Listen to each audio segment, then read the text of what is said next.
Well, hello everybody. It's time to shave, shall we? Oh man, it's already hot. I'm sweating. I apologize if I'm sweating. I was doing some yard work, killing some weeds, doing some leaf blowing, fascinating stuff that I'm sure you want to hear more about. So we'll talk about less of that during the shave. We're just gonna shave today. We don't have anything new today, folks. Ain't nothing new under the sun. Let's shave anyway. I took a shower, did my hair. Because I'm so hot, I had that water cold, and so I'm gonna do it cold down here too, because I don't need any hot water on my head. I'm already sweating buckets. Okay, so I took a shower, as I said. I'm just gonna put some water on my face. I've been pretty good. I did a weird thing this week. Normally, when I get lazy and I don't want to shave, you know what I do? I bring out the old electric razor, which does the jobs fine. Quick touch-ups. But this past week, I was like, I don't want to do that. I want to have a real good shave. And so I hadn't even taken a shower or done my hair. I just splashed some water on my face and shaved with this bad boy right here. The Leaf Thorn from Leaf Shaving. The Thorn. Yeah, it's my favorite. I'm trying to get my coworker to do it. All right, so you know this one. It's a single bladed, you just twist the handle, single bladed razor, twist the handle, but it uses double edge razor blades. You just got to keep it in the package, fold it into like a little taco, and snap that sucker.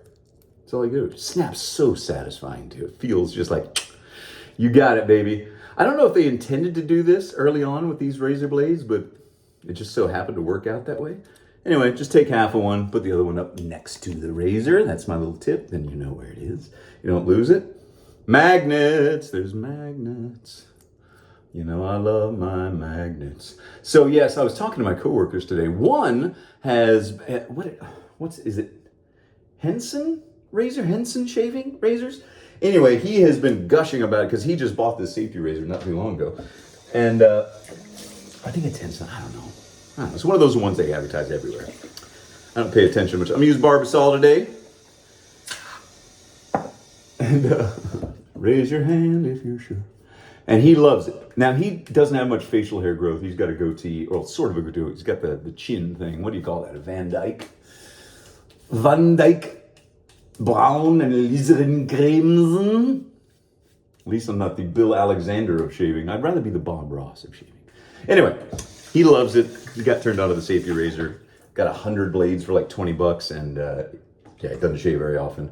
Does a great job. Here we go. Ready with the Leaf. It's got some soap scum on it because I use it a lot. This is the most efficient, most successful. This is the best, quickest razor for giving you a very close shave with minimal thought, minimal effort.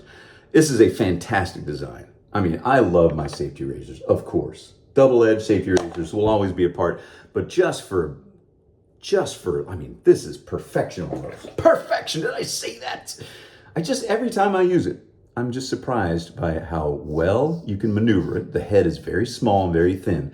And that's why I didn't like their initial offering from Leaf Shaving. That big one, the Leaf razor, you have to put like 3 halves in there, which already throws you off. And that was a lot of fidgety stuff. This one is just simplicity. I mean, the only thing that's not simple is like how the engineering, you twist the handle and it goes up and then it gives a little, isn't that cool? Made it just easy. They thought of that. I like that. Because I feel in this world there's a lot of bad design choices. Not only graphic design, but like street design these days, especially here in Austin. I swear, I think they're trying to, not to get political or anything, I'm going to write, Dear Next Door. Now, it just seems like they are trying to turn Austin into a more bike-friendly, bike commute type town. And this town, there's a lot of bicyclists here, tons. But for commuting, man, it gets dangerously hot. And you're out there in those cars. Anyway, no, that's my rant. Oh man, I'm sweating like a dog, like a dirty dog. So anyway, my other coworker, a woman, by the way, and hello if you're watching. Hello, woman. She was talking about, the pink tax. Have you heard about that with razors, ladies, shaving products? They have something that people like to call the pink tax because it costs more. They're like, oh, you want the lady razor? It's pink and it's got an extra little lubing thing and a picture of a flower on it. And so you got to pay, a little bit extra. So I said, well, you should, if you're shaving your legs with those things and like trying to get as much as you can out of one because they cost so much, dude, I should give you I have this one, this is the Thorn, and then I have the Twig, which is the exact same thing, just slightly less aggressive. So much so I don't even notice the difference. I said, I will give that to you to try. And if you can shave your legs with it and it works better, and it definitely costs a lot less, then keep it. But I don't know, it's tough sometimes to turn people on to shaving products when they've got a routine set up. And this is, we know what we like, right? I know what I like. I know what I know. And that's, I go to the same restaurant and order the exact same thing every time. And that's fine, I think. Maybe not in every single thing, Now, I know about the restaurant thing. It's like, I know I should have ordered the thing I really wanted, but I had to try this new special and now I'm disappointed. But maybe you shouldn't live your life so narrowly. Some people are great, Zen-like, right? They're just focused. But I mean closing yourself off to something that will improve your life. And I don't want to be one of those people that always talks about that kind of stuff. And I'm not one of those people. I don't go on and on about it. I bring it up, I talk about it, I say, hey, it's there if you ever want it, and that's how it ends. So we'll see.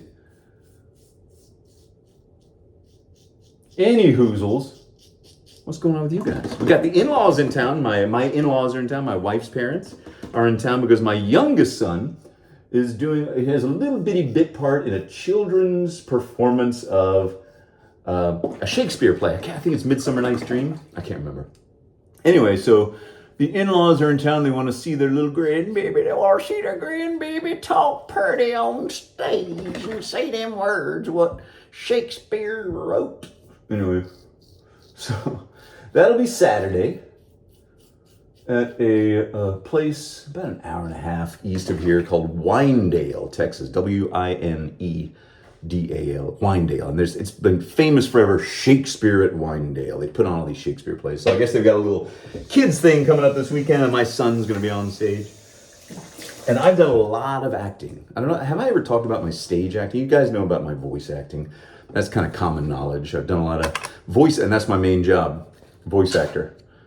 So I've done video games, done anime dubs, I've done, museum, like when you go to a museum. If you go, let me tell you about this. I think I've said this before, but if you go to the Whitty Museum in San Antonio, Texas, right when you go in, after you go past the where you get your tickets, little front counter, and to your left is a little welcoming video to kind of tell you about Texas history, Deep Time, I think it's called. I did the voiceover for that, and it's been playing there in this. I love this. This is one of my most proud voiceover things.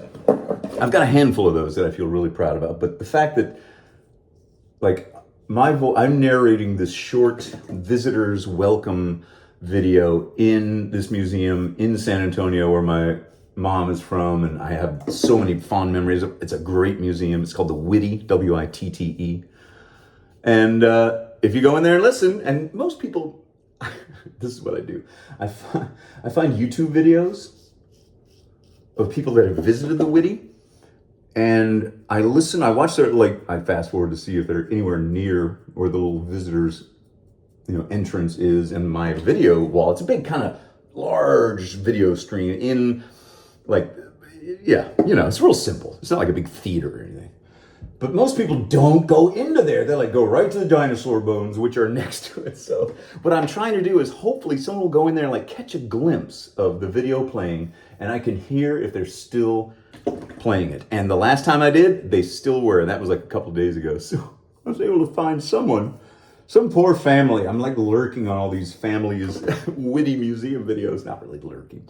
I just type in Whitty Museum and do upload dates, so whatever the most recent ones are. So somebody was walking through the museum, walked past the little welcome film that I narrated, and I could hear myself, so it's still going. They had a huge renovation before they installed that, so I think it's going to be that way for a while. For a year, they had a different one because it was San Antonio's 300th anniversary. And so during that year, it wasn't me, it was a special one, but now that's over. It's back to being old me again. So right now in San Antonio, there's probably somebody not watching that video. I like that. I'm very proud of that. I like that. I don't know why. So, the Whitty Museum. If you've never been to San Antonio, I recommend it highly. I love that place. I could probably live there. As you get older in life and you start thinking about, where have I lived? Why have I only lived in this state? Everybody else that I know has moved from state to state and city to house, but I've kept pretty straight, I'm like that. I didn't grow up in a chaotic atmosphere of moving. We were pretty solid until I went to college, and then, I've been here ever since. But as you get older, you're like, maybe I should experience something else, if you're able to. Now, this isn't always the case. And I don't know, this is just speculation and thought on my part and my wife's part. But after the boys are like in college, we're like, should we continue to live here in Austin? I don't know. I'm open to the idea of moving somewhere else just because. I mean, there's a lot of people that would be anathema to their personalities or whatever, meaning they would never do that. And it scares me because I'm fiercely proud as a Texan. My family's blood goes back in the state to before it was a state. I'm a 6th generation Texan on my mother's side. I love this place. I love the trappings of Texas and the food and the landscape and the people and the music and the Tejano culture and the Mexican culture, everything. I love it. It would be very hard for me to leave, especially the Mexican food. But I'm open to the idea at some point in the next however many years, 10 years from now, whatever. Not even that, but something, maybe. I'll be in my 60s, I don't know how long I got. So if I'm able to, I'm drooling. By the way, I cut my, got a little nick right there, see that? I did that the other day too. I must have reopened it. Gotta be more careful instead of yakking to you guys all the time when I'm shaving. Anyway, I don't know. If you guys have done that sort of thing, like a later in life move, now I don't mean like downsizing your house and staying in the same city. I mean going to a whole other place. And I'm wondering where that could be. I don't know. My wife, I'm sure, would love to go back to Pennsylvania, Bucks County. That's where she grew up. Her parents still live there. It's beautiful. That part of Pennsylvania is just gorgeous. Just gorgeous. But it'd be hard for me to actually live there because there's so much about it I love. But there's a missing connection in there. Just a very small gap that I could certainly overcome. But there's that. Maybe just a different city in Texas, but that, I always talk about Vermont. I don't know if I can handle the cold for real. I still have to visit. I've got to go to Vermont. Montpelier. Where's my viewer from Montpelier? He's always telling me what's going on. Anyway, these are just musings and ramblings of a man in his early 50s. That's all. That's what you're here for, right? Oh boy, I tell you, I didn't want to make this video. I was just not in the mood. And I'm getting that way more and more as I do this. I've been doing this since 2011, guys. That's 13 years ago. And I'm not saying I'm stopping or anything. I'm just saying that the motivation isn't there. And I don't want to let anybody down though, because I get the messages that say, we always look forward to this. And you're a voice that I have found comfort with, in times of whatever, all that kind of stuff. So I don't want to leave anybody in the lurch, but I also don't want to force myself and be like those old bands that are on the road that can't sing anymore and, have to use backing tracks and they lip sync and they sound and they look terrible. It's not like that. It's just, I don't know, what else can I say about shaving? What else can I say? And as I know, it's not just about the shaving. I know it's about me talking to you and you listening and hanging out. And that's what it is for me too. But I just went into this and this has happened before, where I'll have gosh, I don't have anything new to show. I don't have anything to try out. I've got that whole box of Boondu Beard stuff still. And it's just there's so many. First world problems, right? Yeah. I'm not complaining, folks. I'm just letting you know what my mindset is these days. That's all. All right. Oh, boy. Maybe we should, I don't know. Table that discussion. We'll talk about that later. Oh, gosh. I swear, you got to keep an eye on skin things as you get older, especially if you had sunburn as much as I did as a kid. Now, here's a question. When I was growing up, sure, we all used suntan lotion. Well, the kids did. The adults use like suntan oil. My dad certainly did. He used, Dad, I know you're watching. Old Papa Sinatra would get that bain de soleil out with like an SPF of 1 or 0 and just tan. So if you've had that sort of skin damage over your life, make sure you're keeping on top of any skin cancers or any growths or anything weird. Don't put it off. Don't. That's all I have to say to you. No, I don't have skin cancer right now. I just noticed something on my forehead. I was like, oh, well, it made me think of it. But I'm keeping track, because every now and then there's weird little things that go on. You find little brown spots. Oh, boy, what a drag it is getting old. All right, everybody. Well, that's enough for me. Yeah. It's just so hot outside. It's just so dang hot. But we will have a little bit of coolness this weekend, so I got that to look forward to, which is nice. All right, everybody. Have a great weekend. I love you all. See ya. Bye.